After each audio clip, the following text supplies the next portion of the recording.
Hey guys, welcome back. Montreal Expos franchise, episode 21. And we're starting this episode off looking at the IL, unfortunately. We got Blake Snell. He's coming back, though, in 2 days. Only got a couple days left on the IL. We're going to go down in just a second here. As you can probably see, it's Brandon Woodruff out with that torn finger ligament he suffered in early April. We're in the beginning of May in this episode. I think it's like the last day of April is going to be our first game. So now it's down to 1 to 2 months, but he's still got 49 days on the IL left. So it's going to be a while before we see Brandon Woodruff. It's going to be probably at least another 2 episodes. Definitely not going to see him in this one or the next episode. But we switch the lineup up a little bit. Look, we're batting Wander Franco leadoff because he is just batting too good right now. Lowe and Meadows are having great years as well. Meadows is done great things from the leadoff spot.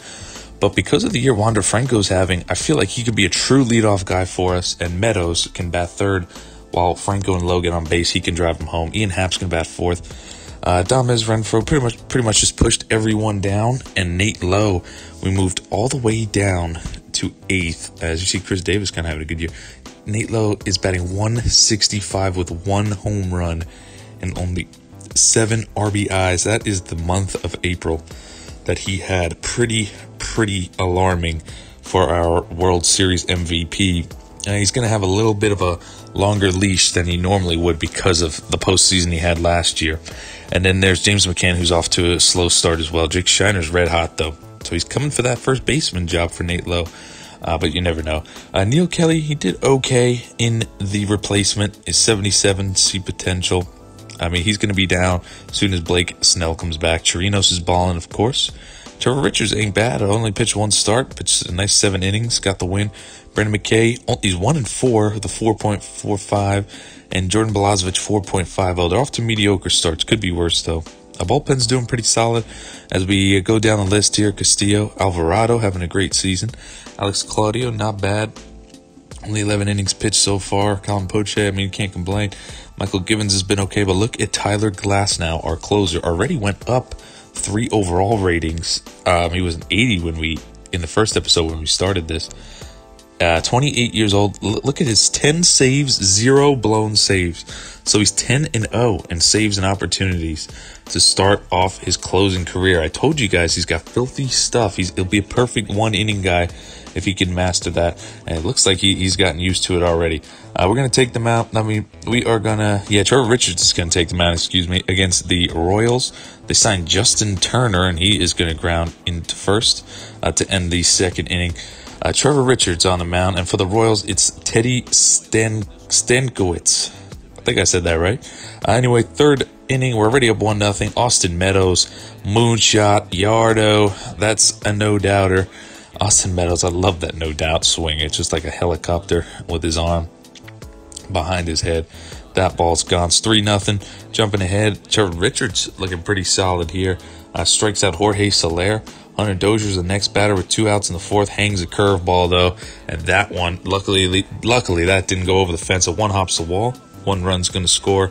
Kansas City's on the board with 2 outs in the 7th. Dozier doesn't go to third. He probably could have made it. Misplayed out there by Meadows. Salvador Perez, catcher's up next. He rips one up the middle for a base hit. Don't know why Brandon Lowe tried to dive there. It was a good effort, though. They're going to score another one. It's 3-2. Brandon Lowe up, though, in the 5th. He is going to get a pitch he can handle. Rip this one into the gap. That's going to drive home at least one. No, it's going to drive home all of them over the wall. Just made it over his 10th home run of the season. Brandon Lowe off to another hot start. He always gets off to a hot start. He usually cools down after the All-Star break, but hopefully this season he continues to just be hot throughout. Hunter Renfroe adding to our lead, and base hit up the middle. It's 7-2.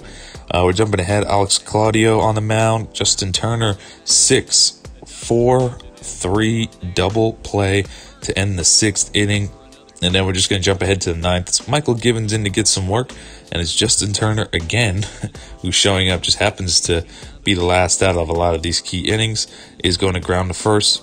And Nate Lowe takes care of it. And we get a win 7-2 against Kansas City. Good outing from Trevor Richards. Kansas City is just struggling. Wow, they have a bad team. Them and the Orioles just are not getting better in this franchise. But look at that. Some good news. Blake Snell's no longer injured. We put him back in the ace spot. And Neil Kelly, you can see him there in the bullpen, but we did go ahead and end up sending him back down to AAA. 26-13 Expos. I mean, damn good record. We're red hot to start the season off. We're versing Texas at home. It's Jordan Balazovic on the mound. I was expecting big things from him this year. I mean, he's off to a 4-something ERA, which is, I mean, it's not a terrible start at all compared to what he did last year, 5. Like this guy, Ariel Jurado, 5.28. That's Wander Franco in the leadoff spot. It's on Mother's Day. Kind of didn't even realize it was Mother's Day in the game, but it's Mother's Day in real life tomorrow, so that's kind of cool how that worked out. But anyway, Wander Franco leadoff double in the first. A couple batters later, it's Austin Meadows with him on third and 1 out, and that's going to be a sac fly and an RBI. Wander Franco's going to score, and it's 1-0 Expos early on. Let's jump ahead to the top of the second. No on, no out. It's Joey Gallo. He actually doesn't hit a home run against us this time, surprisingly enough. But they got a runner on second, third, 2 out, and Balazovic is going to get out of the jam in the third. We're still up 1-0. Nate Lowe, we just talked about how bad he's been struggling this season, but he's going to rip this 2-seam fastball high and over the wall for a home run. Only his second of the season. I mean, not a lot of pop this season. He's played almost every game. He's had a lot of playing time, believe me. Only his second of the year. It's 3-1. That is Elvis Andrus going to bloop one into right field. It's going to cause first and third. 1 out in the fifth. Nick Solak up next. He is going to bounce into a 5-4-3 double play to end the inning. Great pitching from Jordan there. Willie Adames, moonshot, fastball right down the middle, and he did not miss it, did not slam my PCI down on that one. That was roped. His 8th home run of the year. My team's off to a very good home run hitting spell. Besides Nate Lowe and James McCann, I think everyone has like over 6 already, which is pretty early on for that. That ball is absolutely smoked by that guy Apostel. He's pretty good. He usually hits me pretty good. I think he had a home run in one of the episodes last season where we played Texas. But anyway, 5-3, Glass now on for the save, and it is smooth sailing for him.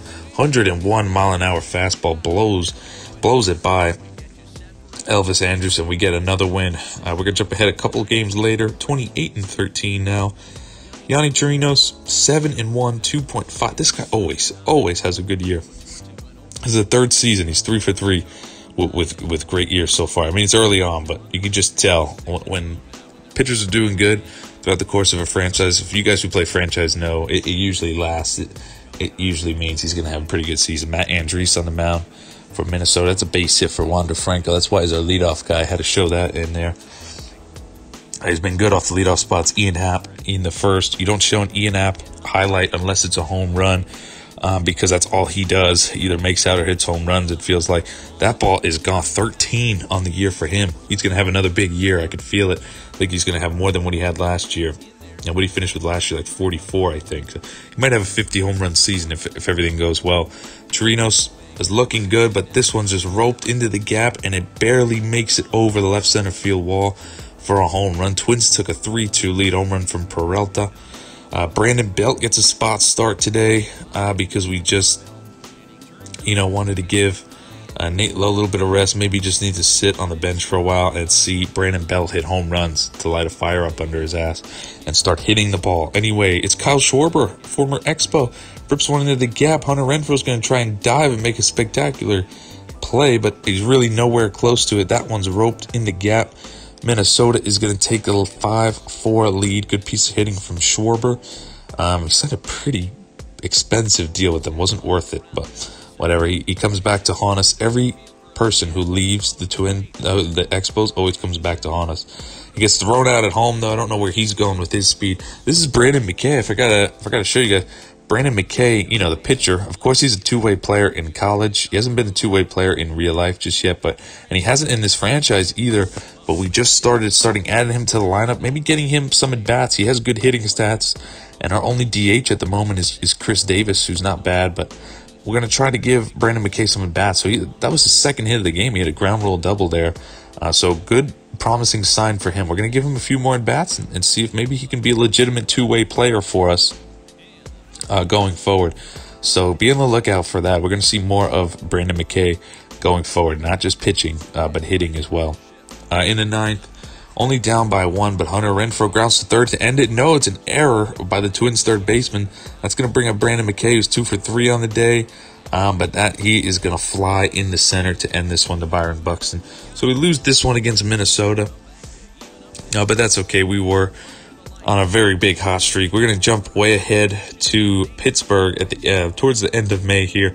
We're 40-20 now, and Joe Musgrove is on the mound for the Pittsburgh Pirates. And we got Blake Snell going for us, 5-1, 2.58 ERA. Missed a couple starts, but played for most of the season. He is having another good year as well. Him and Chirinos is just such a great 1-2 punch. And once Woodruff comes back, I'm confident that Snell, Chirinos, and Woodruff, that's going to be hard to beat in the playoffs. I mean, really hard to beat. We're trying to repeat this year. Snell looking good here early on. Jumping ahead to the fifth, still no score. It's Ian Happ, though. I think you guys already know what's going to happen. It's another home run. This is a no-doubt shot. That's gone. It's a fastball right down the middle. The computer throws way too many fastballs right down the middle. I get it. It's just like crush him. 18 for Ian Happ. 18. It's still May. It's still May at this point. It's later in May, but it is May, and that's 18 jacks. Pirates are going to come back, though. That's a base hit to tie the game. And just like that, we don't have the lead anymore. Michael Chavis is on Pittsburgh. He hits a base hit in the left to load the bases up in the sixth with 1 out. We decided to keep Snell in lefty against Frazier, and he gets him to fly out in the center, shallow center. They're not going to try Ian Happ's arm on that one. It's going to be bases loaded, 2 outs for Pittsburgh for O'Neal Cruz, and he is going to hit one hard, but right at Nate Lowe. A nice sliding play. A lot of first basemen would have let that go through their glove, especially in this game with no fielding. But Wander Franco rips one in the gap in the ninth. They're going to try to get something started so we can win this one and not get walked off on. So it's a 2-out double, kind of a 2-out rally against Joe Kelly. It's Brandon Lowe who rips one up the middle for a base hit. So just like that, we had 2 outs and nobody on, and we get a rally going. Wander Franco and Brandon Lowe team up to give us a 2-1 lead. In the ninth, Glasnow gets the first 2 outs, no problem. But then the Pirates are going to beat the shift there. That's going to be a double, make things interesting in the ninth inning. Tying run on second with 2 outs. And Glasnow is going to get Jacob Stallings, 3-2 count. And he gets him to ground out to third weakly to Wander Franco. Nice play by Franco. Off balance throw, got him in plenty of time. And we win this one 2-1. We are very, very hot to start this season off. We are looking very good. 41-20 for us, 42-21 for the Red Sox. So they've just played 2 more games than us, won 1, lost 1. They were tied for first place. The Yankees are 4.5 behind us, so we got a decent little start on them. And we're just going to jump ahead. We're not going to see all the standings just yet, but we're going to go to the wild card and see how whoever's not going to lead the division in a couple of days is going to be the first in the wild card spot between us and the Red Sox. And the Yankees are second. They have a 3.5 game lead over the A's. So I hope you guys enjoyed this episode. Next episode will be June. We're getting towards the halfway mark of the season already, and we will see. I'll show the standings in that one, just show some mid-season stats at the end of the video too. So I hope you guys enjoyed. Thanks again for watching, and I'll see you guys in the next one.